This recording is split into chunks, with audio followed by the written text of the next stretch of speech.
أعوذ بالله من الشيطان الرجيم.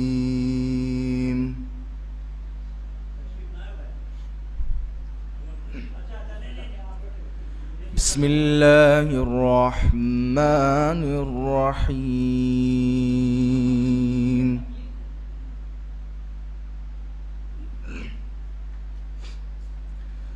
الرحمن علم القرآن خلق الإنسان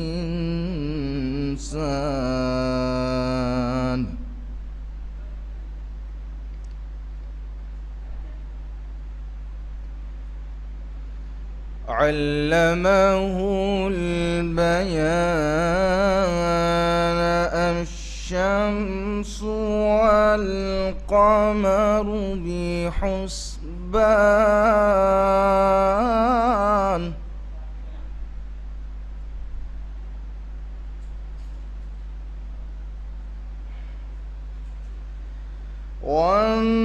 والنجم والشجر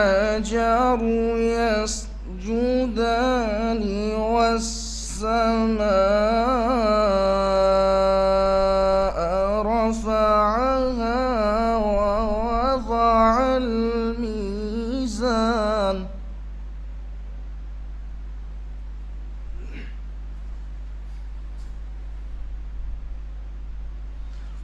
ألا تطغوا في الميزان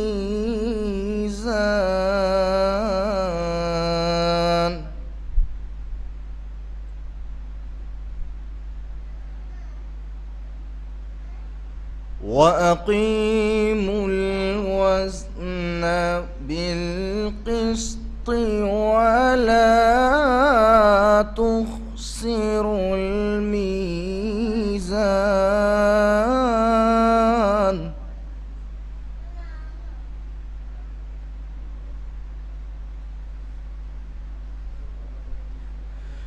والأرض وضعها للأنام فيها فاكهة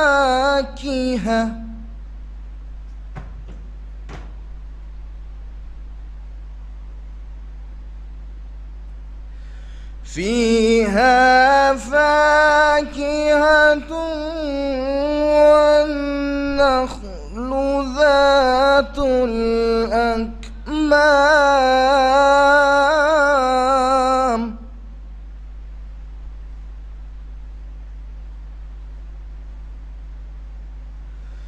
والحب ذو العصف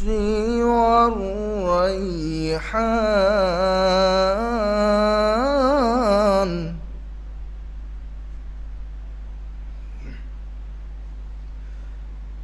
فبأي آلاء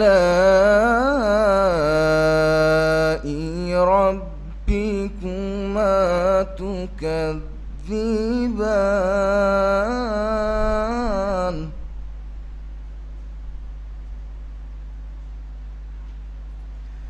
خلق الإنسان من صلصال كالفخار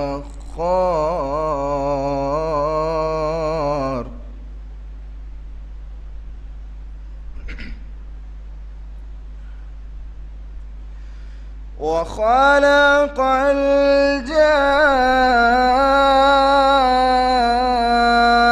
الجان من مارج من نار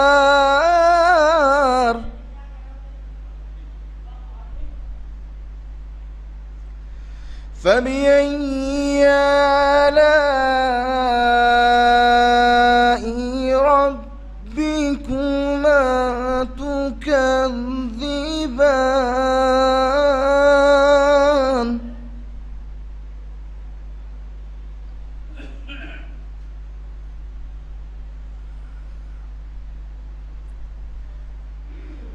رب المشرقين ورب المغربين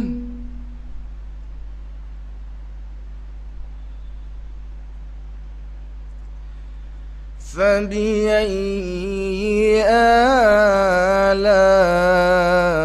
آلاء ربكما تكذبان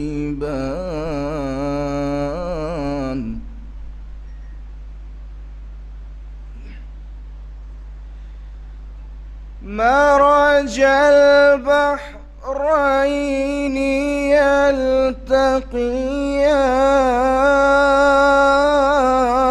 يلتقيان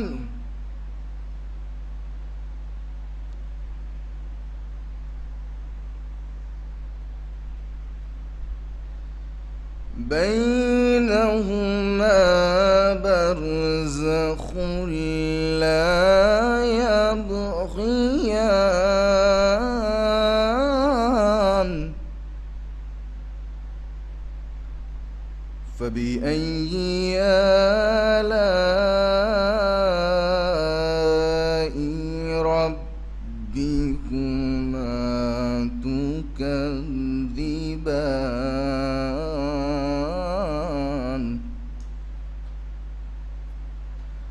صدق الله العلي العظيم. اللهم صل وسلم وزد وبارك على رسول الله وآله الأطهار على رسول الله وآله الأطهار. اللهم صل على محمد وآل محمد. سلام کے بعد پیش کرتا ہوں جناب زینب سلام اللہ علیہا، جو دکھیاری بہن اپنے بھائی سے بین کر رہی ہے، سماعت فرمائیں گے. آج بھی زینب کی آتی ہے صدا بھائی حسین، تیرا چہرہ تیری آنکھیں بھول کب پائی حسین. آج بھی زینب کی آتی ہے صدا بھائی حسین. چلتے ناقے سے گرایا خود کو جلتی ریت پر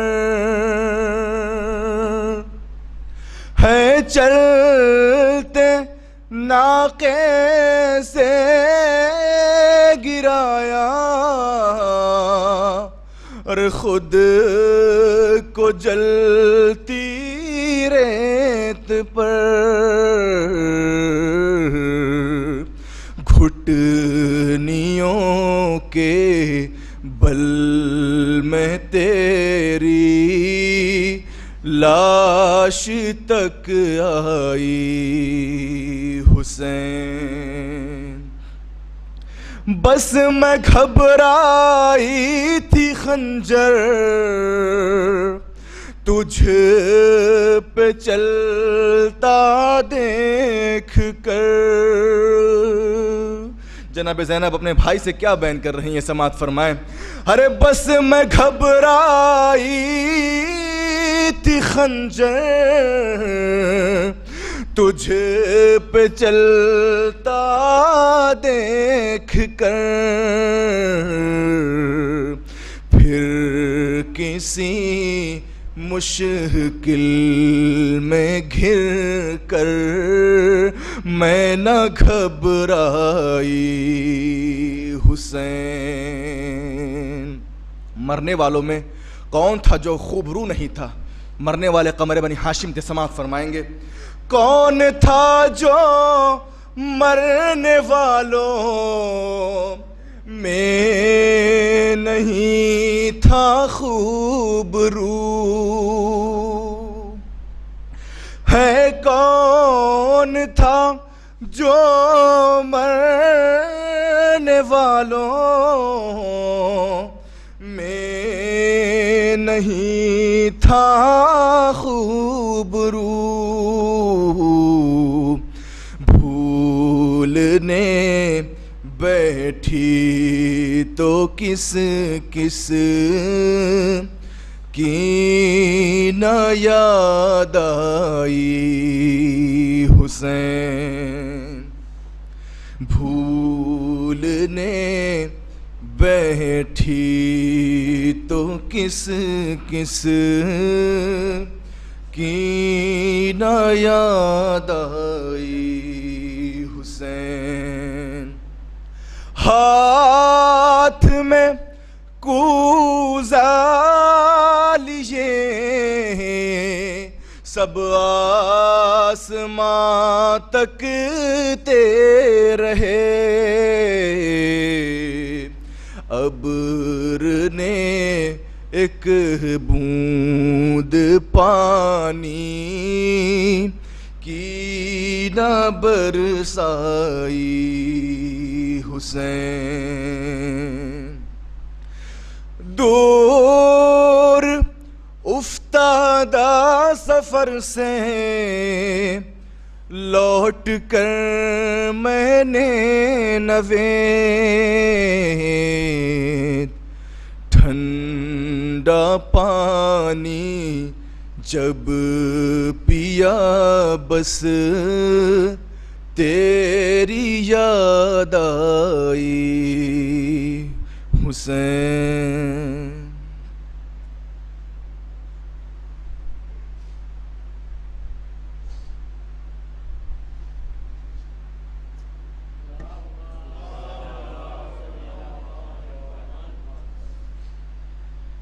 چار میں سے پیش خدمت ملاحظہ فرمائیں کہ ہماری موت بھی بنتی ہے باعث مجلس، ہماری موت بھی بنتی ہے باعث مجلس، ہم اپنی موت کو نظر امام کرتے ہیں، اور ہماری قوم کا رشتہ ہے اس قبیلے سے جہاں کٹے ہوئے سر بھی کلام کرتے ہیں، ہماری قوم کا رشتہ ہے اس قبیلے سے جہاں کٹے ہوئے سر بھی کلام کرتے ہیں۔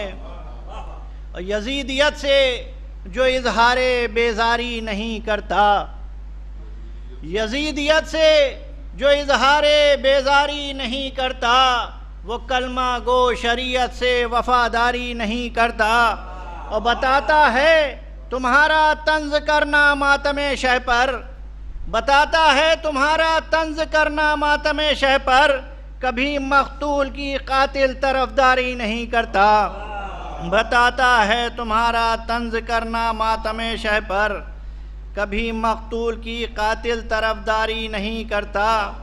اور یہ چار مصرے بھی ملاحظہ فرمائیں کہ چھوٹے چھوٹے بچوں نے تعزیہ بنا ڈالا، چھوٹے چھوٹے بچوں نے تعزیہ بنا ڈالا، تعزیہ جہاں رکھا کربلا بنا ڈالا، اور جس کو نفرت ہے بے زباں کے جھولے سے اس کو اس کی قسمت نے ہرملا بنا ڈالا، جس کو نفرت ہے بے زباں کے جھولے سے اس کو اس کی قسمت نے ہرملا بنا ڈالا۔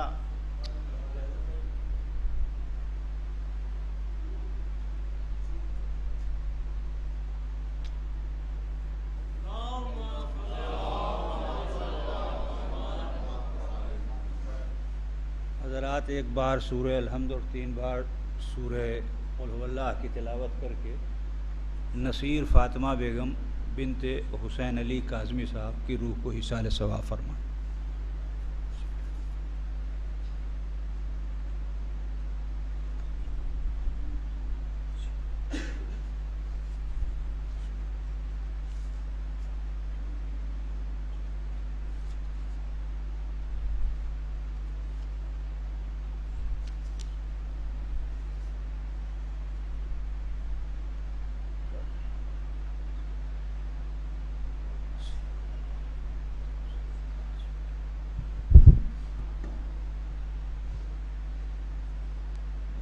زیادہ وقت نہ لوں گا، دو چار شعر ملاحظہ فرمائیں۔ عرض کرتا ہوں کہ یہ سچ ہے دنیا تو حکم خدا سے باقی ہے۔ یہ سچ ہے دنیا تو حکم خدا سے باقی ہے، اور شریعتوں کا بھرم مرتضیٰ سے باقی ہے۔ یہ سچ ہے دنیا تو حکم خدا سے باقی ہے، اور شریعتوں کا بھرم مرتضیٰ سے باقی ہے۔ پڑھا جو نیزے پہ قرآن تو بول اٹھی دنیا، نظام دین خدا کربلا سے باقی ہے۔ نظام دین خدا کربلا سے باقی ہے۔ نظام دین خدا کربلا سے باقی ہے۔ مولا علی ابن ابی طالب علیہ السلام کے سلسلے میں دو چار شعر سماعت فرما لیں۔ مطلب حاضر کرتا ہوں حضور کہ مدح حیدر کی کرے زینت منبر بن جائے۔ مدح حیدر کی کرے زینت منبر بن جائے۔ یہ شرف وہ ہے کہ قطرہ بھی سمندر بن جائے۔ یہ شرف وہ ہے کہ قطرہ بھی سمندر بن جائے، اور غیر ممکن ہے کہ حیدر کے برابر بن جائے۔ غیر ممکن ہے کہ حیدر کے برابر بن جائے۔ خار گلشن میں بھلا کیسے گلیتر بن جائے۔ خار گلشن میں بھلا کیسے گلیتر بن جائے۔ ایک درود پڑھیں محمد اور آل محمد برابر۔ ملاحظہ فرمائیے گا یہ بھی مصرے کہ لا فتح کی ہے سند، لا فتح کی ہے سند تیغ علی پر تحریر۔ لا فتح کی ہے سند تیغ علی پر تحریر، کیسے ممکن ہے کوئی فاتح خیبر بن جائے۔ کیسے ممکن ہے کوئی فاتح خیبر بن جائے۔ ایک درود پڑھیں محمد اور آل محمد۔ کوئی ہے دوسرا حیدر کے سوا بتلاؤ۔ کوئی ہے دوسرا حیدر کے سوا بتلاؤ، اوڑھ کے سوئے جو چادر تو پیمبر بن جائے۔ اوڑھ کے سوئے جو چادر تو پیمبر بن جائے۔ ایک درود پڑھ دیں محمد اور آل محمد۔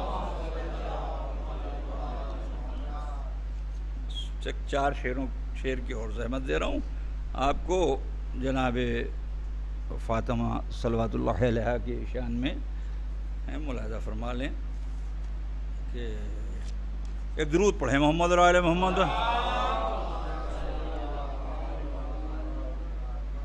یہ نہ سمجھو صرف بنت مصطفیٰ ہیں فاطمہ۔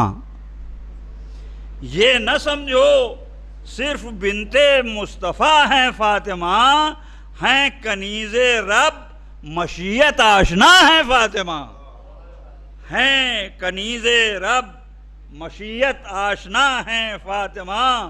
ایک درود پڑھیں محمد آل محمد۔ زیر چادر ہیں نبی حسنین بھی حیدر بھی ہیں۔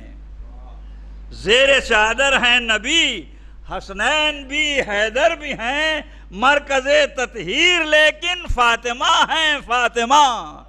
مرکز تطہیر لیکن فاطمہ ہیں فاطمہ۔ ایک درود پڑھیں محمد اور آل محمد۔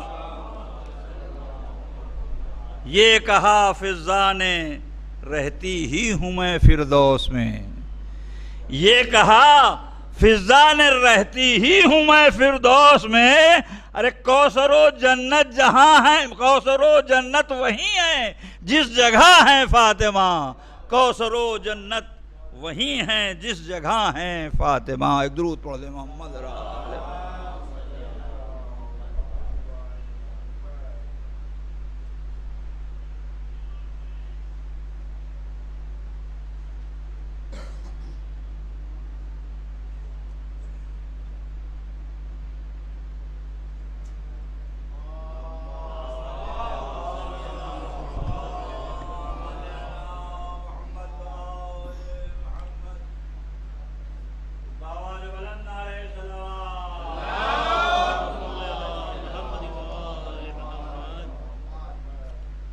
حضرات، ایک مرتبہ سورہ حمد اور 3 مرتبہ سورہ اخلاص کی تلاوت فرما کر نصیر فاطمہ بنت سید حسین علی کاظمی۔ الحمدللہ رب العالمین الرحمن الرحیم مستقیم علیہم غیر المغضوب علیہم۔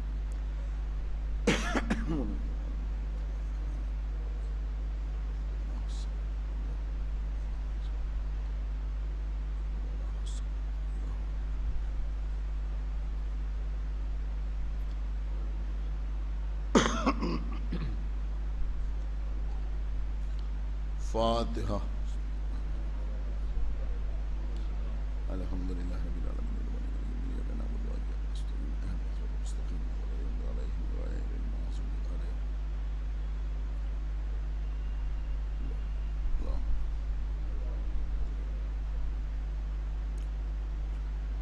اعوذ باللہ السمیع العلی العظیم من الشیطان اللعین الرجیم۔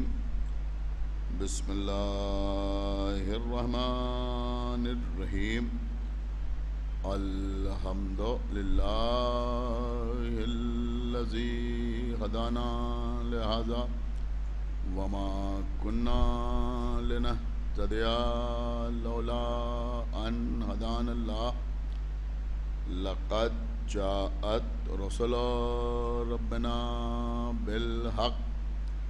الصلاة والسلام على صاحب الدین والاسلام والحل والحرام والرکن والمقام والصلاة والصیام والسجود والقیام والشریعة والاحکام والحجة والبرہان والمحبت والعرفان والحق والبیان والکتاب والقرآن سیدنا ونبینا وشفیعنا ومولانا ومولا الثقلین جد الحسن والحسین ابی القاسم محمد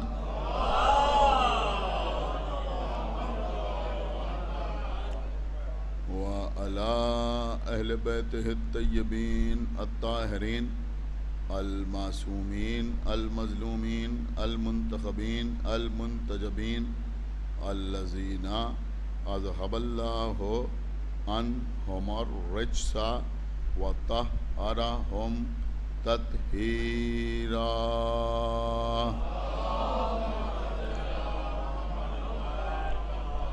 وَلَعْنَةُ اللَّهِ عَلَىٰ أَعْدَائِهِمْ وَقَتْلَتِهِمْ وَغَاصِبِي حُقُوقِهِمْ وَمُنْكِرِي فَضَائِلِهِمْ وَمَصَائِبِهِمْ أَجْمَعِينَ مِنَ الْآنِ إِلَىٰ يَوْمِ الدِّينِ۔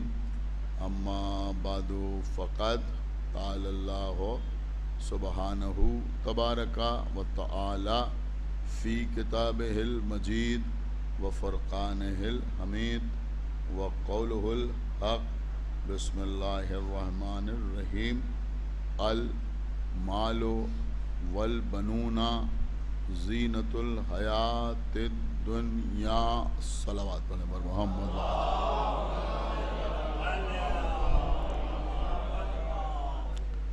حضرات، ایک مرحومہ کے ایصال ثواب کے سلسلے میں یہ مجلس ہے، اس بات کو پیش نظر رکھتے ہوئے کچھ دیر آپ سے گفتگو کرنا ہے۔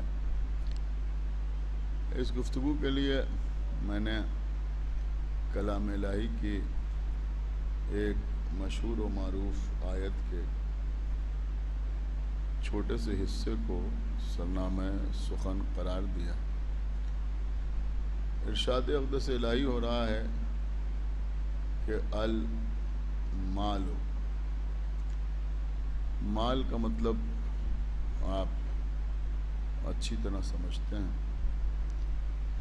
مال کا مطلب دولت، مال کا مطلب ثروت، مال کا مطلب پیسہ، مال کا مطلب جائیداد، مال کا مطلب انسان کی پراپرٹی، مکانات، یہ تمام چیزیں مال کے زمرے میں آئیں۔ تو ارشاد ہو رہا ہے المال، پھر والبنونا، بنونا کا مطلب ہوگا بیٹے، لڑکے، زینت الحیات الدنیا، دنیا کی حیات کی زینت ہے۔ ایک صلوات پڑھیں بر محمد۔ یعنی مال اور بیٹے دنیاوی حیات کی زینت ہے۔ دیکھیں یہاں پر بنات کا لفظ استعمال نہیں۔ بنات کا مطلب ہوتا ہے بیٹیاں۔ ایسا نہیں ہے کہ قرآن مجید میں اللہ نے دوسرے مقامات پر بیٹیوں کا تذکرہ نہ کیا ہو، بیٹیوں کا ذکر بھی ہوا ہے، توصیفی انداز میں بھی ہوا ہے، لیکن اس آیت میں اللہ نے بنات کا لفظ استعمال نہیں کیا، بلکہ لفظ استعمال ہوا بنونا۔ بنون کا مطلب ہوا بیٹے۔ تو ارشاد ہو رہا ہے کہ مال اور بیٹے تمہاری دنیاوی حیات کی زینت ہے، اخروی حیات کی نہیں بلکہ دنیاوی حیات کی زینت ہے۔ میں سمجھتا ہوں کہ یہ ایک ایسی حقیقت ہے جس سے دنیا میں کوئی انکار نہیں کر سکتا۔ لوگ ایک دوسرے کو دعا دیتے ہیں تو یہی کہہ کے دعا دیتے ہیں کہ اللہ تمہیں ایک چاند جیسا بیٹا عطا کرے۔ یعنی اگر کسی کو صاحب اولاد ہونے کی دعا دی جاتی ہے تو اسی انداز سے دعا دی جاتی ہے کہ اللہ تمہیں ایک جیتا جاگتا بیٹا عطا کرے، اللہ تمہیں ایک چاند جیسا بیٹا عطا کرے۔ یعنی اولاد کے نام پر اکثر جب دعا دی جاتی ہے تو بیٹے ہی کی دعا دی جاتی ہے۔ ایک بات میں آپ کی خدمت میں عرض کروں کہ اگر آپ کسی بھی زبان کو پڑھنا شروع کریں، وہ عربی ہو یا فارسی ہو یا انگلش ہو یا کوئی بھی زبان ہو، جب آپ اس کو پڑھیں اور اس کا علم حاصل کریں تو جب اس کے قواعد بیان ہوتے ہیں، اس کے اصول بیان ہوتے ہیں، اس کے قوانین بیان ہوتے ہیں تو اکثر کتابوں میں لکھا رہتا ہے کہ قانون یہ ہے، قاعدہ یہ ہے، لیکن پڑھنے والا استثناء کے لیے آمادہ رہے۔ اس کا مطلب یہ ہوا کہ کچھ نہ کچھ ایسا ضرور ہوتا ہے جس کا استثناء ہوتا ہے، جو ایگزمپٹ ہوتا ہے، جس کو ہندی میں کہتے ہیں کہ اپواد کی حیثیت رکھتا ہے۔ تو ہر مسئلے میں کوئی بھی قانون ہو، کچھ نہ کچھ معاملات ایسے ہوتے ہیں جو ایگزمپٹ ہوتے ہیں۔ تو یہاں پر بھی ایسا ہو سکتا ہے، لیکن عام طور پر جب لوگ کسی کو دعا دیتے ہیں اولاد کے سلسلے میں تو بیٹی کی دعا نہیں دیتے بلکہ بیٹے کی دعا دیتے ہیں۔ اور میں سمجھتا ہوں کہ لوگ بیٹے کے لیے دعا کرتے بھی ہیں، بیٹے کی تمنا بھی کرتے ہیں، بیٹے کی خواہش بھی کرتے ہیں، اور اللہ کہہ رہا ہے کہ وہ بیٹا جو ہے، یہ تمہارے جو بیٹے ہیں وہ تمہاری دنیاوی حیات کی زینت ہے۔ اور یہ قبلہ ایسا اہم مسئلہ ہے کہ صرف ہمارے جیسے گناہگار نہیں، صرف ہمارے جیسے عام لوگ نہیں بلکہ معصومین نے بھی بیٹوں کی تمنا کی، انبیاء نے بیٹوں کی تمنا کی، رسولوں نے بیٹوں کی تمنا کی۔ سورہ صافات چھوٹی چھوٹی آیتوں پر مشتمل سورہ ہے، اس میں جناب ابراہیم کی دعا تحریر ہے کہ جناب ابراہیم، یعنی 100 نمبر کی جو آیت ہے وہاں پر جناب ابراہیم کی دعا تحریر ہے کہ جناب ابراہیم دعا کر رہے ہیں رب ہب لی من الصالحین، پروردگار تو مجھے ایک صالح بیٹا عطا کر۔ میں سمجھتا ہوں کہ یہ جناب ابراہیم کی اللہ نے دعا بھی تحریر کی ہے اور ہمارے لیے ایک سبق بھی ہے کہ ہم جو دعا کرتے ہیں تو یہ دعا کرتے ہیں پروردگار تو ہمیں ایک حسین ترین بیٹا عطا کر، ایک خوبصورت بیٹا عطا کر، ایک جیتا جاگتا بیٹا عطا کر، لیکن ابراہیم دعا کر رہے ہیں تو مجھے ایک صالح بیٹا عطا کر۔ غور کیا آپ نے؟ اب جو اکثر لوگوں کو شکایت ہوتی ہے کہ بیٹا نیک نہیں ہے تو کبھی اپنا تجزیہ کریں کہ آپ نے نیک مانگا ہی کب تھا۔ ایک صلوات پڑھیں بر محمد وہاں جناب ابراہیم جو دعا کر رہے ہیں تو کہہ رہے ہیں رب حب لی من الصالحین، پروردگار تو مجھے ایک صالح بیٹا عطا کر۔ جیسے ہی جناب ابراہیم نے دعا کی، دوسری ہی آیت میں جناب ابراہیم کی دعا کی قبولیت کا اعلان ہو گیا۔ فَبَشَّرْنَاهُ بِغُلَامٍ حلیم، ہم نے ابراہیم کو ایک حلیم بیٹے کی بشارت دی۔ پڑھے لکھے حضرات یہاں بیٹھے ہوئے ہیں، یہ غلام کا لفظ جو ہے ہمارے یہاں دوسرے معنوں میں استعمال ہوتا ہے، لیکن عربی زبان میں غلام کا مطلب ہوتا ہے بیٹا، غلام کا مطلب ہوتا ہے لڑکا، یعنی ہم نے ابراہیم کو ایک حلیم بیٹے کی، ایک حلیم لڑکے کی بشارت دی۔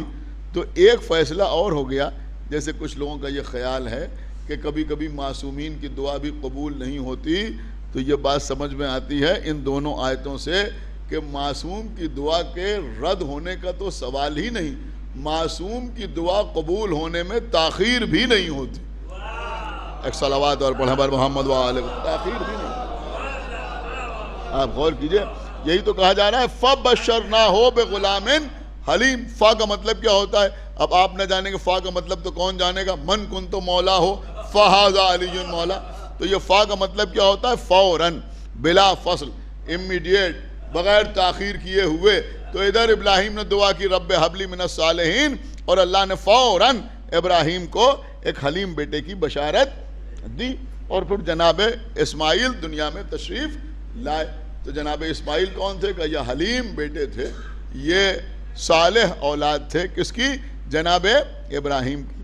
تھوڑا سا آپ اور آگے بڑھ کے دیکھیں، جناب زکریا دعا کر رہے ہیں اللہ سے، سورہ مریم کا آغاز ہی یہیں سے ہوتا ہے، جناب زکریا دعا کر رہے ہیں۔ اب جناب زکریا جو دعا کر رہے ہیں تو دعا سے پہلے اپنی عاجزی کا، اپنی کمزوریوں کا اعتراف بھی فرما رہے ہیں۔ میں بوڑھا ہو گیا ہوں، میری ہڈیاں کمزور ہیں، میرے بال سفید ہو چکے ہیں۔ انتہا یہ ہے کہ فرما رہے ہیں کہ میری زوجہ عاقرہ ہے۔ اب میں اس کی وضاحت ممبر سے آپ کی خدمت میں نہیں عرض کر سکتا کہ میری زوجہ عاقرہ ہے، اور پھر اللہ سے کہہ رہے رب حب لی من لدن کا ولین، پروردگار تو مجھے ایک ولی عطا کر دے، یعنی ایک بیٹا عطا کر دے۔ اور کس لیے عطا کر دے؟ کہ اس لیے عطا کر دے کہ وہ میرا اور آل یعقوب کا وارث قرار پائے۔ تو یہاں بھی اللہ نے فوراً دعا قبول کی، اور ان کو بھی اللہ نے بشارت دی، اور بشارت بھی یوں ہی نہیں دی بلکہ بیٹے کے نام کے ساتھ بشارت دی، اسمہ یحییٰ۔ ایک صلوات پڑھیں بر محمد، نام کے ساتھ بشارت دی۔ بہرحال پڑھے لکھے لوگ بیٹھے ہوئے ہیں، میں ایک جملہ آپ کی خدمت میں عرض کر رہا ہوں کہ یہاں لوگ دعا دیتے ہیں کہ اللہ تمہیں جیتا جاگتا بیٹا عطا کرے، وہاں اللہ نے نام ہی عطا کر دیا، یحییٰ۔ ایک صلوات پڑھ دیں بر محمد وآلہ محمد، نام ہی۔ تو جناب زکریا نے، ہو سکتا ہے آپ سوچ رہا ہوں کہ ایک خاتون کے اصالہ ثواب کی مجلس ہے اور میں بیٹوں کے فضائل بیان کر رہا ہوں، لیکن کسی وجہ سے بیان کر رہا ہوں، یہ تمہید ہے، انشاءاللہ آپ محسوس کریں گے تو محسوس ہوں گے۔ تو اب سمجھ میں آیا کہ جناب زکریا جناب یحییٰ کے لیے دعا کر رہے ہیں، اور اللہ ان کو یحییٰ جیسا بیٹا عطا کر رہا ہے۔ خود مولا متقیان غالب کل غالب حضرت علی ابن ابی طالب علیہ السلام جناب عقیل سے کہہ رہے ہیں کہ بھیا عقیل کسی ایسے بہادر خاندان میں میری شادی کرا دو جہاں سے ایسا بہادر بیٹا پیدا ہو جو کربلا میں میرے حسین کے کام آئے۔ دیکھیے یہاں پر ایک بڑی نازک بات ہے، مولا علی نے جناب عقیل سے یہ نہیں کہا کہ کسی بہادر عورت سے میری شادی کرا دو، جو وقت پڑ جائے تو میدان میں آ جائے۔ ایک صلوات پڑھیں ہمارے محمد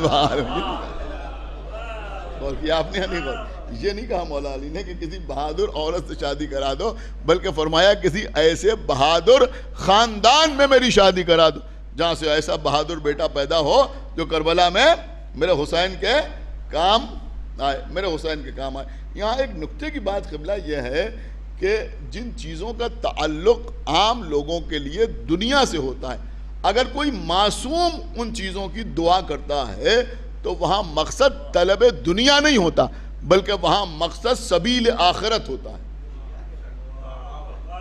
بہت بڑا جملہ میں آپ کی خدمت میں عرض کر گیا۔ جناب سلیمان پیغمبر اللہ کے نبی ہیں، سلیمان اللہ سے ملک مانگ رہے ہیں، حکومت مانگ رہے ہیں، تو یہ جناب سلیمان جو اللہ سے حکومت مانگ رہے ہیں وہ اس لیے نہیں مانگ رہے ہیں کہ لوگ ان کو بادشاہ سلامت کہہ کے سلام کریں، اس لیے نہیں مانگ رہے ہیں کہ ان کو ذل الہی کہا جائے، اس لیے نہیں مانگ رہے ہیں کہ وہ عیش کریں، اس لیے نہیں کہہ رہے ہیں، اس لیے حکومت نہیں مانگ رہے ہیں، دعا نہیں کر رہے ہیں کہ وہ آرام کے ساتھ اپنی زندگی گزاریں، اس لیے حکومت نہیں مانگ رہے ہیں کہ اپنا خزانہ بھر لیں، پھر کس لیے دعا مانگ رہے ہیں؟ کہ دعا تو حکومت کی مانگ رہے ہیں، دعا میں تو ملک مانگ رہے ہیں، لیکن ملک دنیا کے لیے نہیں مانگ رہے ہیں، بلکہ حکومت اس لیے مانگ رہے ہیں کہ پروردگار تو مجھے حکومت عطا کر دے تاکہ میں زیادہ سے زیادہ لوگوں سے تیری عبادت کرا سکوں۔ سمجھ رہے ہیں آپ؟ تو اس کا مطلب یہ ہوا کہ معصوم جب دعا کرتا ہے، یعنی ہماری دعا کا مطلب کچھ اور ہوتا ہے، ان کی دعا کا مقصد کچھ اور ہوتا ہے۔ یہی مسئلہ یہاں ہے کہ جب ہم بیٹے کی دعا کرتے ہیں تو ہمارے مقاصد کچھ اور ہوتے ہیں، ہمارا مطلب کچھ اور ہوتا ہے۔ اللہ ہمیں بیٹا عطا کرے گا، ہماری نسل آگے بڑھے گی، ایک زمانے میں وہ بیٹا ہمارا قوت بازو ہو جائے گا، سمجھ رہے ہیں آپ؟ تو ہمارے کام آئے گا، اس لیے ہم بیٹے کی دعا کرتے ہیں۔ لیکن جب معصوم بیٹے کی دعا کرتا ہے تو وہاں مقصد دنیا نہیں ہوتی، وہاں مقصد دین ہوتا ہے۔ ابراہیم جو بیٹے کی دعا کر رہے ہیں وہ اس لیے دعا کر رہے ہیں پروردگار تو مجھے ایک بیٹا عطا کر دے تاکہ یہ سلسلہ ہدایت و تبلیغ آگے بڑھ سکے، اس لیے اسماعیل کی دعا کی جا رہی ہے پروردگار تو مجھے ایک بیٹا عطا کر دے تاکہ جب میں کعبہ بناؤں تو وہ اس میں میرا معاون ثابت ہو، اس لیے دعا کر رہے ہیں۔ اس کا مطلب یہ ہوا کہ معصوم اگر بیٹے کی دعا کرتا ہے تو وہ بیٹا جو ہے وہ صرف دنیا کے لیے زینت نہیں ہوتا بلکہ آخرت کا سرمایہ بھی ہوتا ہے، سمجھ رہے ہیں؟ اب وہ آخرت کا سرمایہ بھی ہوتا ہے۔ جناب زکریا اگر دعا کر رہے ہیں بیٹے کی تو مقصد یہ ہے کہ تو مجھے ایک بیٹا عطا کر دے تاکہ میرا وہ بیٹا آل یعقوب کا اور میرا وارث قرار پائے، یعنی یہاں بھی مطلب وہی ہے کہ وہ ہدایت کا کام انجام دے۔ اب ذرا آپ آگے بڑھ کے دیکھیے کہ مولا علی کیا فرما رہے ہیں، بھیا عقیل کسی ایسے خانوادے میں میری شادی کرا دو جہاں سے ایسا بہادر بیٹا پیدا ہو جو کربلا میں میرے حسین کے کام آئے۔ یہ مولا علی کی تمنا بتا رہی ہے کہ علی حسین ہی کو دین سمجھ رہے ہیں۔ ہائے ہائے ہائے، ایک صلوات اور پڑھ ہمارے محمد وآل حسین ہی کو دین سمجھ رہے ہیں۔ اس لیے کہ جب معصوم بیٹا مانگے گا تو دین ہی کے لیے تو مانگے گا نا، اور وہ کہہ رہے ہیں حسین کے کام آئے، اس کا مطلب یہ ہوا کہ حسین کا مطلب دین اور دین کا مطلب حسین، تو یہاں بھی بیٹا مانگا جا رہا ہے۔ بس عزیزوں میں اپنی منزل کے اوپر آ گیا۔ ایک مرحومہ کے اصالہ ثواب کی مجلس ہے، قبلہ ہم نہیں کہہ رہے ہیں، کوئی مقولہ نہیں ہے، کسی عالم کا کوئی جملہ نہیں ہے، کسی خطیب کا بیان کیا ہوا کوئی گوشہ نہیں ہے، کسی شاعر کا خیال نہیں ہے، بلکہ قرآنی حقیقت ہے کہ المال والبنون زینت الحیات الدنیا، کہ مال اور بیٹے دنیا کی حیات کی زینت ہیں۔ اب ظاہر سی بات ہے کس کے لیے زینت ہیں؟ کہ باپ کے لیے زینت ہیں۔ میں کچھ آپ کی خدمت میں عرض کرنا چاہتا ہوں، اس کا مطلب یہ ہوا کہ ہر صالح بیٹا جو ہے وہ اپنے باپ کے لیے زینت ہوتا ہے۔ شیش آدم کے لیے زینت ہے، اسماعیل ابراہیم کے لیے زینت ہیں، اسحاق خلیل اللہ کے لیے زینت ہیں، خدا کے لیے بیدار ہو کے سنیے، یحییٰ زکریا کے لیے زینت ہیں، یوسف یعقوب کے لیے زینت ہیں، عباس علی کے لیے زینت ہیں، بہت توجہ، امام زین العابدین امام حسین کے لیے زینت ہیں، امام محمد باقر امام زین العابدین کے لیے زینت ہیں، امام جعفر صادق امام محمد باقر کے لیے زینت ہیں۔ ہر جگہ بیٹا زینت ہے، لیکن ایک بی بی ہے جو زینب ہے۔ ایک صلوات پڑھا پر محمد وآل محمد، ایک بی بی ہے، ایک صلوات اور پڑھا پر محمد وآل محمد۔ یعنی ہر جگہ بیٹے زینت بنتے ہیں، لیکن ایک بیٹی ایسی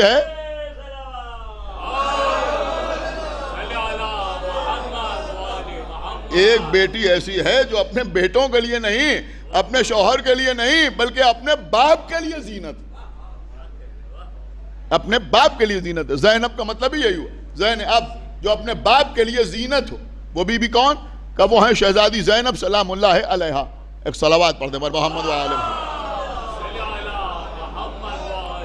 کہ قبلہ دامن وقت پہ زیادہ گنجائش نہیں ہے، میں بہت دیر آپ کی خدمت پر نہیں عرض کر سکتا، اور ظاہر سی بات ہے کہ یہاں طولانی مجالس کا موقع بھی نہیں ہوتا، اختصاری سے پڑھوں گا، لیکن ہو سکتا ہے کوئی بات آپ تک پہنچ جائے کہ یہ شہزادی زینب سلام اللہ علیہا ہماری جان قربان، آپ ذرا غور کریں کہ کس منزل پر ہے بی بی، کوئی اندازہ نہیں لگا سکتا۔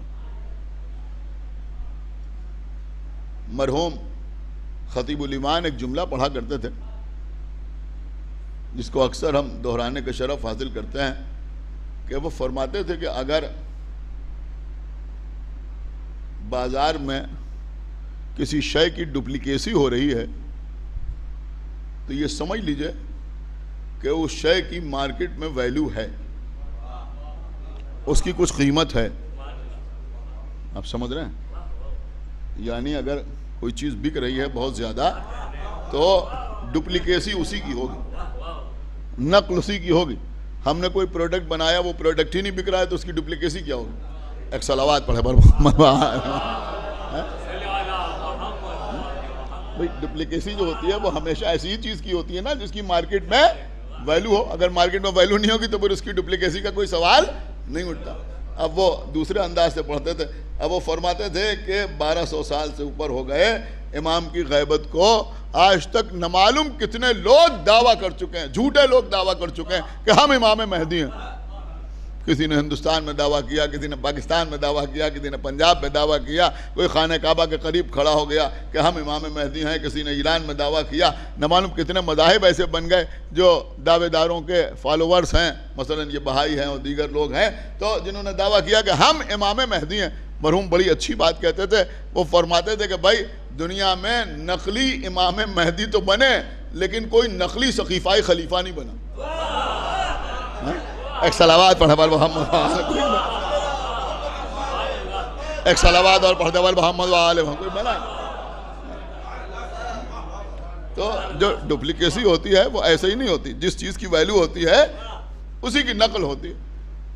اب اس بات سے فائدہ اٹھاتے ہوئے میں اپنی طرف سے آپ کی خدمت میں عرض کر رہا ہوں، انشاءاللہ اس کو بھی آپ محسوس کریں گے کہ ہمارے 10ویں امام کا زمانہ، امام علی النقی علیہ السلام، اور اس وقت جو حاکم وقت ہے وہ متوکل ملعون ہے، نہایت ظالم، متوکل نہایت ظالم، مولا علی کے نام سے دشمنی رکھنے والا، نہ معلوم کتنے علی کے چاہنے والوں کو اس نے قتل کیا۔ سب سے بڑا ظلم تو اس کا یہی سامنے آیا کہ اس نے زیارت پہ پابندی لگائی، ٹیکسز لگائے، اور قبر امام حسین علیہ السلام کو ختم کرنے کی کوشش کی، نام و نشان مٹانے کی کوشش کی، تو بڑے مظالم اس نے ڈھائے متوکل نے، یہاں تک کہ اگر کوئی زیارت پہ جاتا تھا تو اس سے کہا جاتا تھا ہاتھ کٹواؤ، پیر کٹواؤ، تب زیارت کے لیے جاؤ، لیکن تب بھی لوگ زیارت کے لیے گئے۔ پھر بھی جب جانے والے نہ رکے تو کہا 2 آدمی آئیں، ایک قتل کر دیا جائے اور دوسرا جائے، تو 2 جاتے تھے، ایک قتل ہو جاتا تھا اور ایک زیارت قبر امام حسین علیہ السلام کے لیے جاتا تھا۔ بڑے مظالم متوکل نے ڈھائے۔ تو متوکل کے زمانے میں ایک عورت نے یہ دعویٰ کر دیا کہ میں زینب بنت علی ہوں، بڑا مشہور واقعہ ہے۔ اس نے کہا میں زینب بنت علی ہوں، تو لوگوں نے اس سے کہا کہ تم زینب بنت علی کیسے ہو؟ 200 سال ہو گئے تم ابھی تک زندہ ہو؟ تو اس نے کہا کہ مجھ کو میرے نانا نے یہ دعا دی تھی کہ ہر 50 سال کے بعد تیرا شباب پلٹ آئے گا، لہذا ہر 50 سال کے بعد میرا شباب پلٹ آتا ہے، میں ابھی تک زندہ ہوں۔ اب کسی کے پاس وہ زمانہ تھا، اتنا ایڈوانس زمانہ بھی نہیں تھا کہ کسی کے پاس کوئی ایسا طریقہ نہیں تھا کہ جس سے اسے جھوٹا ثابت کیا جا سکے۔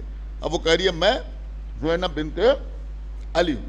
دیکھیں ساری باتوں سے الگ کچھ معاملات ایسے ہوتے ہیں کہ وہ صحیح تو نہیں ہوتے، لیکن اس میں بھی ایک فضیلت کا گوشہ ہوتا ہے، اس میں بھی ایک فضیلت کا گوشہ ہوتا ہے۔ اب میں زیادہ وضاحت سے نہیں پڑھوں گا، بلکہ اشارتاً آپ کی خدمت میں عرض کروں گا۔ آپ غور فرمائیں کہ عمر ابن عبدالعزیز مدینے میں ہے، اور امام زین العابدین علیہ الصلوۃ والسلام سے اس کی ملاقات ہوتی ہے۔ سامنے لوگ جمع ہو جاتے ہیں حاکم وقت کو دیکھ کر، تو اسے نہ معلوم کیا خیال آیا، اس نے لوگوں سے پوچھا کہ یہ بتاؤ کہ افضل الناس کون ہے، یعنی انسانوں میں سب سے افضل کون ہے؟ تو ان کا یہاں تو خلافت کا معیار ہی یہی ہے کہ جو خلیفہ ہو جائے وہی افضل الناس ہے۔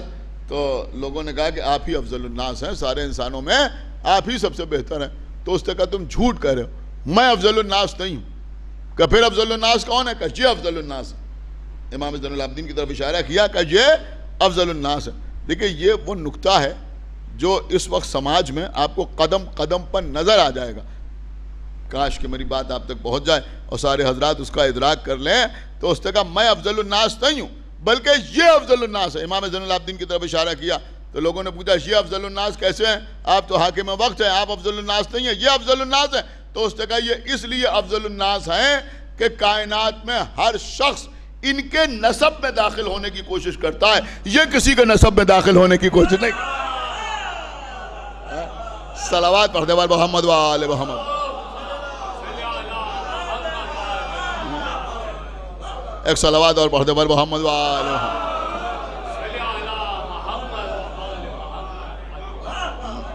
آپ میری بات سمجھ گئے یا نہیں سمجھے ہیں؟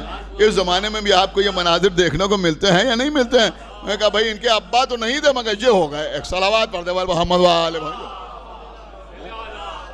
اسی طرح اشارہ ہے کہ ہر آدمی ان کے نسب میں داخل ہونے کی کوشش کرتا ہے۔ یہی مسئلہ قبلہ یہاں بھی ہے۔ اس عورت نے دعویٰ کیا کہ میں زینب بنت علی ہوں، میں زینب بنت علی ہوں۔ میں سمجھتا ہوں یہ جملہ بھی مرحومہ کے لیے ایصال ثواب قرار پائے گا کہ اس عورت کا یہ دعویٰ کرنا کہ میں زینب بنت علی ہوں، اس دعوے سے کیا ثابت کرنا چاہتی تھی؟ کیا فائدہ حاصل کرنا چاہتی تھی؟ کہ عزت حاصل کرنا چاہتی تھی، وقار حاصل کرنا چاہتی تھی۔ سمجھ رہے ہیں آپ؟ یہی تو حاصل کرنا چاہتی تھی، مرتبہ حاصل کرنا چاہتی تھی، رتبہ حاصل کرنا چاہتی تھی، سماج میں بلند ہونا چاہتی تھی۔ تو اس نے کہا میں زینب بنت علی ہوں۔ تو کم سے کم یہ بات تو سارے مسلمانوں کو ماننا ہی پڑے گی کہ متوکل کے دربار تک یا متوکل کے زمانے تک بی بی زینب کی فضیلت کا جلوہ برقرار تھا۔ صلوات پڑھتے بار محمد و آل محمد تھا نہیں؟ تبھی تو اس نے کہا کہ میں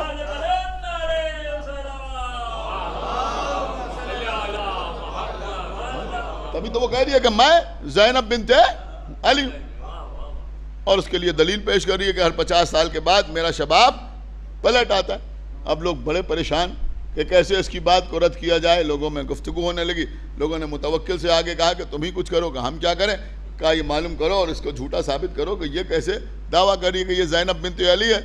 تو متوکل نے امام علی النقی علیہ السلام کو بلوایا، آپ کو 10ویں امام سرمن رائے ہے جس کو آج سامرہ کہا جاتا ہے، متوکل کا دربار ہے، اس نے بلوایا امام علی النقی علیہ السلام کو۔ امام تشریف لائے، جب امام تشریف لائے تو اس نے سارا واقعہ امام کے سامنے بیان کیا، اور اس کے بعد اس نے کہا کہ یہ آپ کے گھر کا مسئلہ ہے، اس کو آپ ہی حل کر سکتے ہیں، کوئی دوسرا اس کو حل نہیں کر سکتا، یعنی آپ کا فیملی میٹر ہے، آپ ہی سالو کریں۔ تو امام نے کہا کہ اسے بلاؤ دربار میں۔ اس عورت کو بھرے ہوئے دربار میں بلایا گیا۔ دیکھیے ہو سکتا ہے یہ واقعہ آپ نے سنا ضرور ہوگا، شاید ہی کوئی ایسا بیٹھا ہو جس نے نہ سنا ہو، لیکن اس میں ایک بہت اہم نقطہ ہے جو اس وقت میں آپ کی خدمت میں پیش کرنا چاہتا ہوں اور اس کے لیے آپ کو زحمت دے رہا ہوں۔ تو اس کو بلایا گیا، وہ آئی تو امام نے اس سے پوچھا کہ یہ بتا کہ تو کون ہے؟ تو اس نے کہا میں آپ کی جدہ ہوں، میں زینب بنت علی ہوں۔ تو آپ اس کی دیدہ دلیری دیکھیے کہ امام سے کہہ رہی ہے کہ میں آپ کی جدہ ہوں، آپ میرے پوتے ہیں، میں زینب بنت علی ہوں۔ تو امام نے فرمایا تو زینب بنت علی ہے؟ کہا ہاں۔ کہا ابھی میں تیرا انتظام کرتا ہوں۔ امام متوکل کی طرف متوجہ ہوئے اور اس سے کہا کہ تو نے جو ایک عذاب خانہ بنوایا ہے،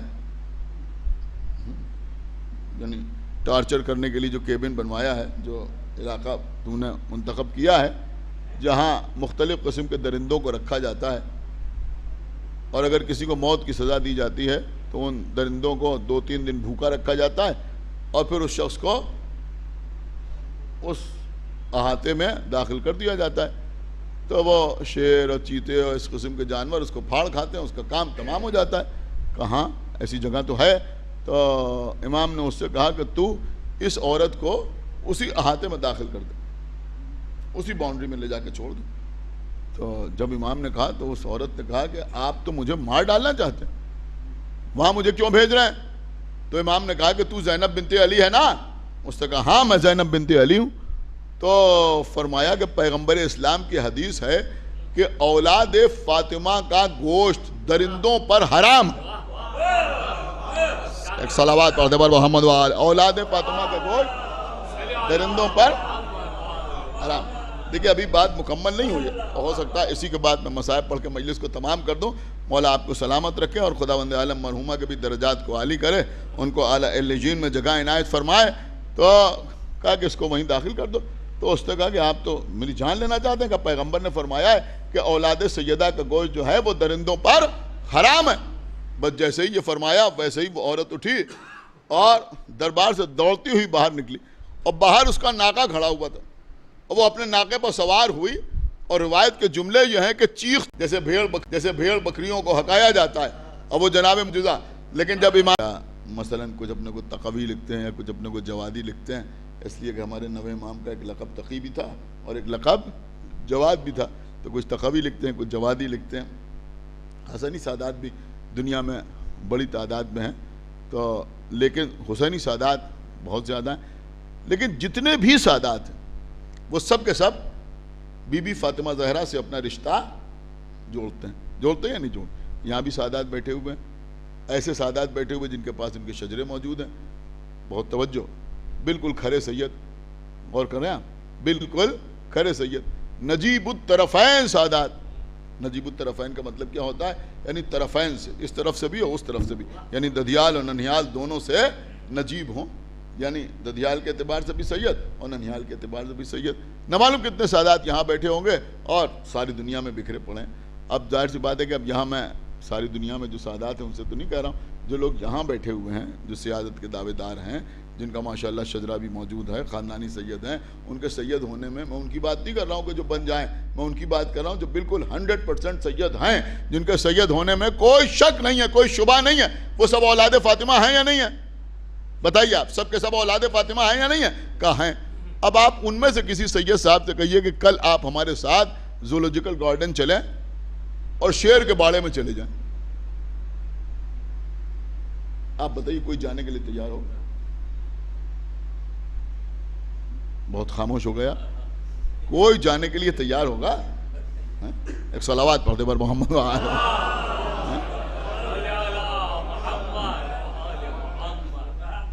دیر رات کو اگر کسی گلی میں کتے زیادہ ہوں تو سید صاحب سنبھل کے نکلتے ہیں، ایک صلوات پڑھتے پر محمد تو وہاں شیر کے باڑے میں کوئی جانے کے لیے تیار ہوگا؟ جا سکتے ہیں، آپ جا سکتے ہیں، آپ جا سکتے ہیں، آپ جا سکتے ہیں، ہم جا سکتے ہیں، ذاکر بھائی جا سکتے ہیں، کوئی جا سکتا ہے تو سب سادات، اور ہر سید جو ہے وہ بی بی فاطمہ زہرا کی اولاد ہے۔ اور امام علی النقی نے یہ حدیث ارشاد فرمائی ہے کہ اولاد سیدہ کا گوشت درندوں پر حرام ہے، تو کوئی جا سکتا ہے؟ نہیں جا سکتا۔ اور اس طرح کے بھی آپ کو واقعات مل جائیں گے کہ سید تھے لیکن مثلا شیر نے پھاڑ کھایا، مر گئے، اس دنیا سے چلے گئے۔ تو پھر اس حدیث کا مطلب کیا ہے؟ بہت قیمتی بات اس وقت میں آپ کی خدمت میں عرض کر رہا ہوں۔ دیکھیں قبلہ، بات یہ ہے کہ اکثر احادیث ایسی ہیں کہ جن میں کوئی شرط پوشیدہ ہے. خدا کے لیے بہت بیدار ہو کے سنیے, جہاں کوئی شرط پوشیدہ ہے.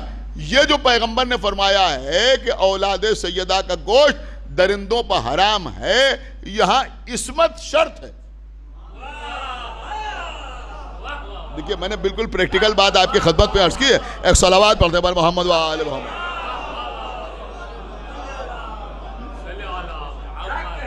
ورنہ تو تمام سادات کا معاملہ یہی ہو جائے گا, ہم ہوں, یہ ہوں, وہ ہوں, وہ تو سب نہیں, بلکہ وہ اولاد سیدہ کے جو معصوم ہے, جو صاحب عصمت ہے, اس کا گوشت درندوں پر حرام ہے.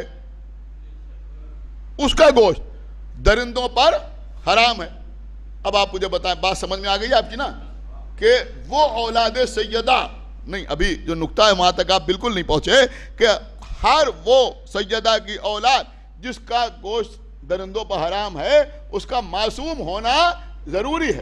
اگر معصوم نہیں ہے تو اس کا گوشت درندوں پر حرام نہیں ہے. اس عورت نے دعویٰ کیا کیا تھا؟ اس سے کہا تھا میں زینب بنت علی ہوں. سن نہیں رہے آپ ہیں؟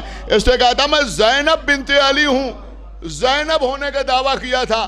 آپ کے 10ویں امام کے کہنے کا مطلب یہ ہے کہ اگر تو زینب ہے تو درندوں کے درمیان چلی جا, اس لیے کہ اولاد سیدہ کا گوشت درندوں پر حرام ہے, اور اس حدیث میں عصمت جو ہے وہ شرط ہے.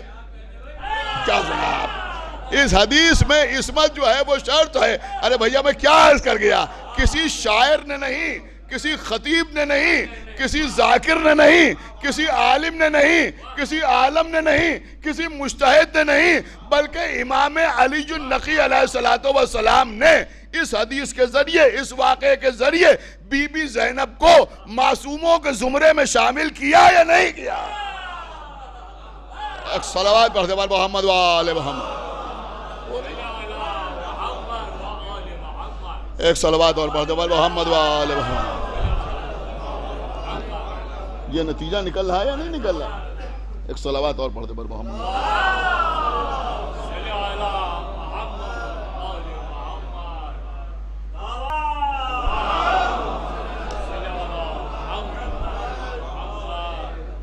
دیکھیے اس مسئلے میں یا ان مسائل میں لوگ کنفیوز ہوتے ہیں, تو میں آپ کی خدمت میں عرض کروں کہ اس سلسلے میں بہت سے واقعات ہیں جو ہماری رہنمائی کر سکتے ہیں. سرکار صادق آل محمد کو ایک شخص نے امیر المومنین کہہ کے سلام کیا, تو امام نے فرمایا کہ ہمیں یہ کہہ کے سلام ہے, لیکن یہ لقب باقر کا امام محمد باقر علیہ السلام کے لیے مخصوص ہے. ہمارا ہر امام صادق ہے, لیکن صادق کا لقب مخصوص ہے ہمارے چھٹے امام کے لیے. ہمارا ہر امام غصے کو پی جانے والا ہے, لیکن کاظم کا لقب مخصوص ہے 7ویں امام کے لیے. ہمارا ہر امام مالک تسلیم و رضا ہے, لیکن رضا کا لقب مخصوص ہے امام ہشتم کے لیے. تو پتہ چلا کہ اللہ کی طرف سے لقب ملنا اور ہے اور صفت کا پایا جانا اور ہے. اب اس سے زیادہ وضاحت کے ساتھ میں آپ کی خدمت میں عرض نہیں کر سکتا کہ اللہ کی طرف سے معصوم کا لقب 14 کو حاصل ہوا, لیکن صفت عصمت شہزادی زینب میں بھی نظر آئی, مولا عباس میں بھی نظر آئی. ایک صلوات پڑھنے پر محمد و آل محمد.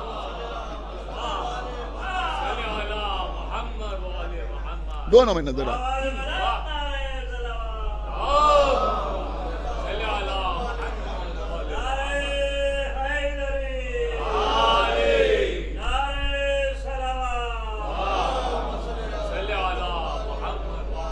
بس قبلہ تمام خداوند عالم مرحومہ کے درجات بلند کرے, ان کے متعلقین کو, ان کے عزیز و اقارب کو, ان کے بھائیوں کو, ان کی بہنوں کو, ان کے دیگر رشتہ داروں کو اللہ صبر جمیل عطا فرمائے اور زیادہ ایصال ثواب کی توفیق عنایت فرمائے.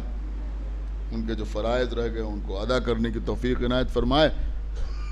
عزیزوں, بہترین ایصال ثواب کا ذریعہ یہ مجلس امام حسین. ایسا نہیں ہے کہ صرف ایصال ثواب کا ذریعہ یہی ہے, نہیں, ایصال ثواب تو قدم قدم پر آدمی انجام دے سکتا ہے. کسی کی مدد کر دی, نیت ہے ایصال ثواب کی, تو وہ بھی ایصال ثواب ہے. کوئی مسجد بن رہی ہے، کوئی امام باڑہ تعمیر ہو رہا ہے، وہاں کچھ رقم کے ساتھ شریک ہو گئے، یہ نہیں کہ ایک پتھر بھی لگ جائے یا نام بھی لکھ دیا جائے، صرف نیت، تو یہ بھی ایصال ثواب ہے۔ اور راستہ چلتے صلوات پڑھ دی جائے، نیت ہو ایصال ثواب کی، تو یہ بھی ایصال ثواب ہے۔ اور میں تو ایک جملہ آپ کی خدمت میں عرض کروں گا کہ ایصال ثواب کے میدان میں تو اتنی وسعت ہے کہ یہ سب کام کرنے کے لیے تو باطہارت ہونا ضروری ہے، کہیں کہیں وضو بھی ضروری ہے، لیکن ایصال ثواب اگر کوئی کرنا ہی چاہے اور کسی ایسی جگہ پہ ہو جہاں نہ سورہ پڑھ سکتا ہو نہ صلوات پڑھ سکتا ہو، لیکن ایصال ثواب وہاں بھی کرنا چاہے تو دشمنان آل محمد پر لعنت کرے، وہ بھی ایک صلوات پڑھ دے بار محمد، لیکن سب سے بہتر ایصال ثواب کا طریقہ جو ہے وہ ہے یہ مجلس امام حسین۔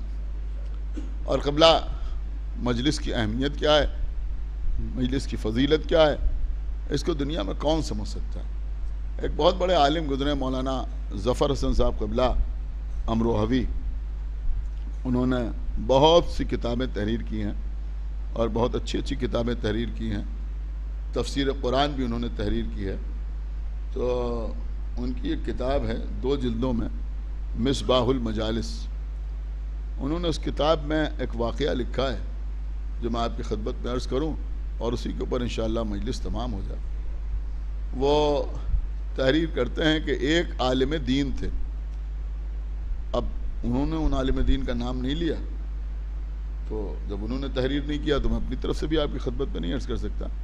انہوں نے صرف اتنا لکھا کہ ایک عالم دین تھے، نجف اشرف پہ رہتے تھے، بہت مومن تھے، متقی تھے، پرہیزگار تھے، صاحب تقدس تھے۔ ایک دن سو رہے تھے تو خواب میں دیکھا کہ وہ کربلا کے میدان میں کھڑے اور ان کے سامنے آقا حسین کھڑے ہوئے۔ اب جب انہوں نے امام حسین کو اپنے سامنے کھڑے ہوئے دیکھا تو مومن تھے، چاہنے والے تھے، آگے بڑھے کہ مصافحہ کریں، دست بوسی کریں، امام سے ملاقات کا شرف حاصل کریں۔ لیکن جب آگے بڑھے تو انہوں نے دیکھا کہ امام کے جسم میں جگہ جگہ زخم نظر آ رہے اور ہر زخم سے تازہ خون جاری ہو رہا ہے۔ ان کے قدم رک گئے، ان کی آنکھوں میں آنسو آ گئے، یہ رونے لگے، گریہ کرنے لگے۔ خواب ہی کے عالم میں رونے میں شدت پیدا ہوئی، پھر ایسے حالات ہو گئے کہ یہ پھوٹ پھوٹ کر رونے لگے۔ پھر انہوں نے اپنا ہاتھ اپنے سینے پر مارنا چاہا، جب سینے پر ہاتھ مارا روتے ہوئے تو ان کی آنکھ کھلی، تو ان کی سمجھ میں آیا کہ میں نے خواب دیکھا تھا۔ لیکن اب عشق حسین میں اس خواب کو یاد کر کے رونے لگے، روتے رہے، کافی دیر تک روتے رہے، یہاں تک کہ فجر کا وقت آیا۔ انہوں نے وضو کیا، نماز پڑھی، نماز پڑھ کے مصلی پر بیٹھ کے رونے لگے، ماتم کرتے جاتے تھے، روتے جاتے تھے۔ ان کے بیٹوں نے جب اپنے بابا کو مصلی پر بیٹھ کے اس غیر معمولی انداز میں روتے ہوئے دیکھا تو بیٹے باپ کے پاس آئے کہ بابا آپ کیوں رو رہے ہیں، کیا وجہ ہے؟ اس طرح تو ہم نے آپ کو کبھی مصلی پر بیٹھ کر روتے نہیں دیکھا۔ تو باپ نے بیان کیا کہ بیٹا رات میں نے ایسا خواب دیکھا ہے اور وہ خواب یاد کر کر کے میں رو رہا ہوں، رات بھر میں رویا ہوں، بس میں نے نماز پڑھی، نماز پڑھ کے پھر میں رونے لگا۔ بیٹوں نے سنا تو بیٹوں نے بھی گریہ کیا۔ تو باپ نے کہا اپنے بیٹوں سے کہ چونکہ آج رات میں نے خواب میں آقا حسین کو دیکھا ہے، لہذا میں یہ چاہتا ہوں کہ آج ہمارے گھر میں آقا حسین کی مجلس ہو جائے۔ تو لائق بیٹے تھے، کہا بہتر ہے گھر میں مجلس ہو جائے۔ مجلس کا اہتمام کیا گیا، فرش بچھایا گیا، ذاکر کو بلایا گیا، ممبر لا کے رکھا گیا، تبرک کا اہتمام کیا گیا، مجلس شروع ہوئی۔ اب ذاکر نے ممبر پر جا کر مصائب بیان کرنا شروع کیے، لیکن اس سے پہلے انہوں نے خود کھڑے ہو کے اپنا خواب بیان کیا، تو ایک مجلس تو اسی وقت ہو گئی، اسی کو سن کے لوگ کافی روئے۔ پھر جب ذاکر نے مصائب پڑھے، اب آپ جانتے ہیں کہ اس طرح کی مجالس جو ہوتی ہیں ان کی جو کیفیت ہوتی ہے، اس کو ہمارے شہروں میں بشارتی مجلس بھی کہہ لیا جاتا ہے، تو اس میں کچھ جذبات زیادہ ہوتے ہیں، تو لوگ خوب روئے، خوب گریہ کیا لوگوں نے۔ مجلس ختم ہوئی، پھر ماتم ہوا، پھر تبرک تقسیم ہوا، لوگ اپنے اپنے گھروں کو واپس چلے گئے۔ شام ہوئی، انہوں نے مغربہ ان کی نماز پڑھی، کھانا تناول کیا اور پھر اپنے بستر پر لیٹے پھر انہیں نیند آ گئی، پھر سو رہے تھے، پھر خواب دیکھا، وہی خواب دیکھا کہ یہ کربلا میں کھڑے ہوئے ہیں، کربلا کے میدان میں کھڑے ہوئے ہیں اور سامنے آقا حسین ہے۔ تو یہ پھر آگے بڑھے کہ آقا حسین سے ملاقات کریں، لیکن اب جب کچھ امام کے قریب ہوئے تو انہوں نے دیکھا کہ اب امام کے جسم پر وہ زخم نہیں ہے۔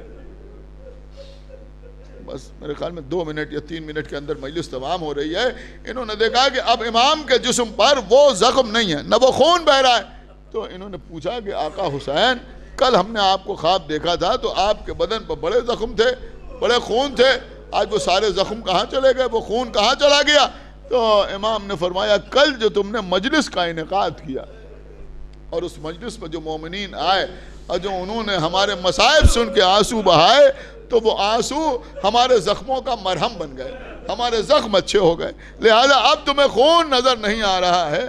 کچھ نے اطمینان ہوا کہ ہم نے ایک ایسا عمل کیا کہ امام کے زخم اچھے ہو گئے۔ یہ اور دوڑتے ہوئے امام کی طرف بڑھے کہ اب امام کی دست بوسی کرے، لیکن یہ کہتے ہیں جب میں قریب پہنچا تو میں نے دیکھا کہ سارے زخم تو اچھے ہو گئے، لیکن ابھی امام کے سینے پر 2 زخم باقی اور ان زخموں سے خون جاری ہو رہا ہے۔ انہوں نے پوچھا مولا جب سارے زخم اچھے ہو گئے تو یہ کیسے زخم ہیں جو ابھی تک برقرار ہیں؟ امام نے فرمایا یہ زخم تو قیامت تک رہنے والے ہیں۔ کہا آقا یہ کیسے زخم ہیں؟ کہا ایک میرے بھائی عباس کی شہادت کا زخم ہے، دوسرا میرے لال علی اکبر کی شہادت کا زخم ہے۔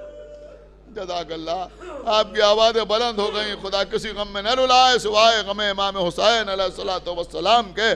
بس عزیزوں، یا عباس اور علی اکبر کربلا کے میدان میں امام حسین علیہ السلام کے لیے دونوں برابر، دونوں گود کے پالے ہوئے۔ علی اکبر حسین کے بیٹے تھے، گود میں پالا تھا۔ عباس بھائی ضرور تھے مگر 25 سال چھوٹے تھے، یہ بات ذہن میں رکھا کہ جب 25 سال چھوٹے تھے حسین نے عباس کو اپنی گود میں پالا تھا۔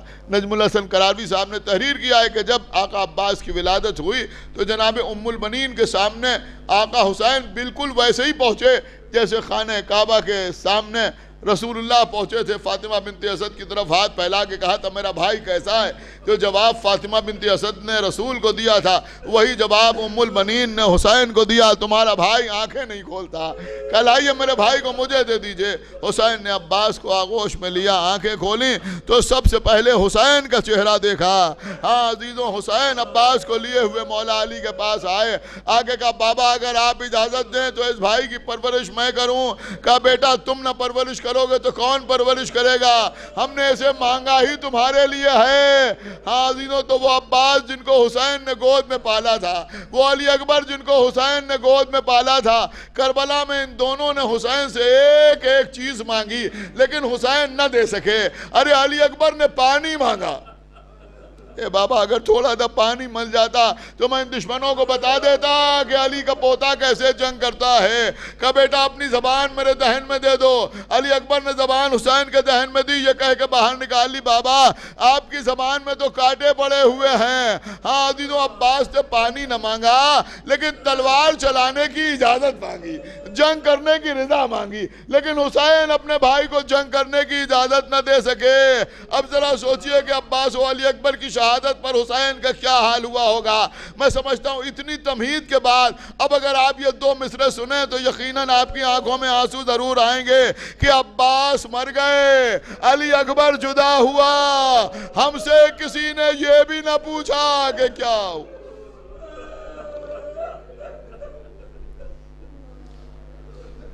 پروردگار جو واسطہ محمد و آل محمد کا ہماری سباتیں کو قبول فرما۔ پروردگار جو واسطہ محمد و آل محمد کا تمام حاضرین مجلس اور بانیان مجلس کے دلی مقاصد کی تکمیل فرما۔ پروردگار جو واسطہ محمد و آل محمد کا ہم کو اعمال صالحہ کی توفیق عنایت فرما۔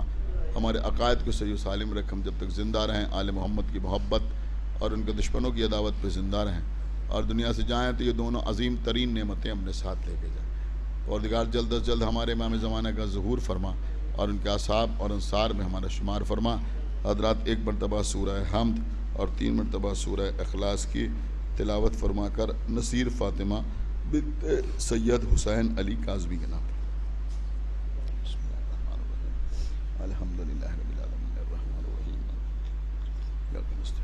اهدنا الصراط المستقیم صراط الذین انعمت علیہم غیر المغضوب علیہم ولا الضالین۔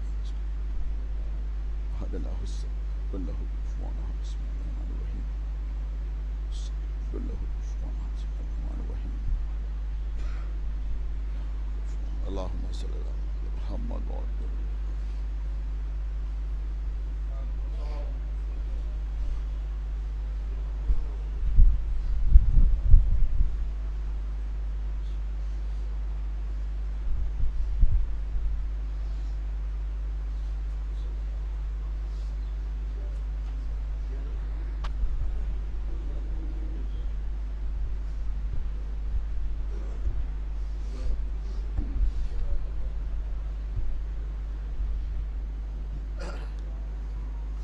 السلام علیکم ابا عبداللہ، السلام علیکم رسول اللہ، السلام علیکم نبی اللہ، السلام علیکم ورحمۃ اللہ وبرکاتہ، السلام علیکم غریب الغرباء، السلام علیکم معین الضعفاء والفقراء، السلام علیکم شمس الشموس، السلام علیکم انیس النفوس، السلام علیکم ایھا المدفون بعرض الطوس، السلام علیکم مغرد الشیط والوارق فی یوم الجزا، السلام علیکم سلطان العرب والعجم علی ابن موسی رضا روحی و جسم لک الفدا ورحمۃ اللہ وبرکاتہ.